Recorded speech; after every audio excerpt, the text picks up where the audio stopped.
बहुत बहुत बार कथा सुनी है। समय के अभाव के कारण कथा को आपने इसी तरह समझ लिया। आज भगवान शिव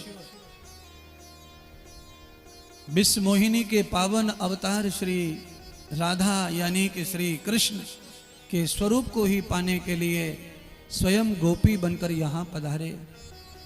गोपेश्वर महादेव के रूप में पूरे ब्रज में अलग अलग जगह शिवजी स्थापित हैं। भगवान की पावन भक्ति में शिवजी ब्रज में लीन है। भगवान परम लीला करते हुए मथुरा पहुंचे। मथुरा में कंस का भगवान ने वध किया।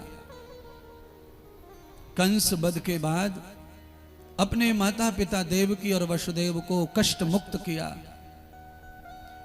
देवकी के पिता महाराज अग्रसेन जी को भी बंधन मुक्त किया, जेल की दीवारियों से बाहर। और देवकी के पिता श्री को ही राज्य बना दिया, मथुरा का राजा। पुनः संपत्ति प्राप्त प्रभु ने करा दी। जो राज्य छिना लिया था कंस ने, वह महाराज उग्रसेन जी को फिर प्राप्त हुआ। भगवान श्री कृष्ण इस लीला के बाद यज्ञोपवीत संस्कार, विद्या आरंभ संस्कार, दीक्षा संस्कार के लिए अवंतिकापुरी चले गए।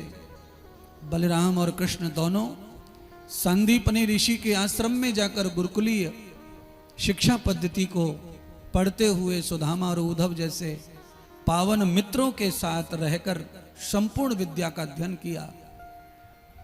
लौटकर प्रभु जब विद्या अध्ययन करके आए तो मथुरा का राज्य उनके नाना जी ने उन्हें प्रदान कर दिया। बोलो मथुराधीश भगवान की जय। जैसे ही भगवान मथुरा में आए, राजा बने, उनके अनेक दुश्मन भी तैयार हो गए। वर्चस्व जो है सहन कृष्ण का भी नहीं हुआ। जरासंध आक्रमण कर दिया और 17 बार युद्ध हुआ। जरासंध मर नहीं सकता था विष्णु जी के हाथों से।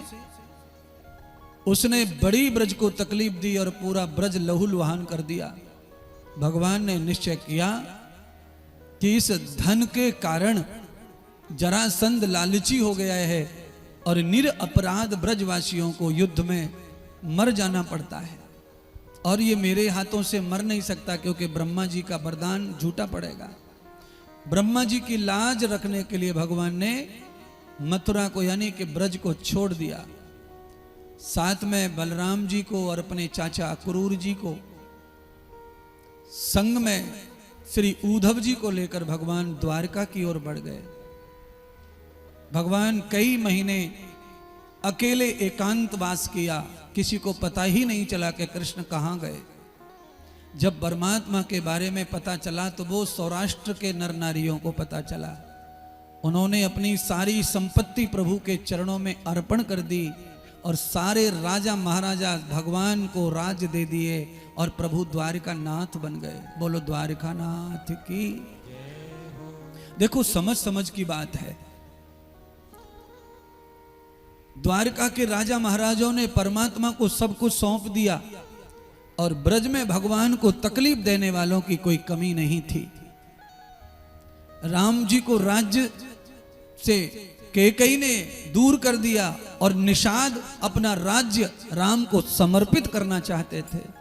तो कोई राज्य छिनाना चाहता है और दुनिया में कोई राज्य देना चाहता है। दो प्रकार के लोग हैं, वो हमेशा रहेंगे।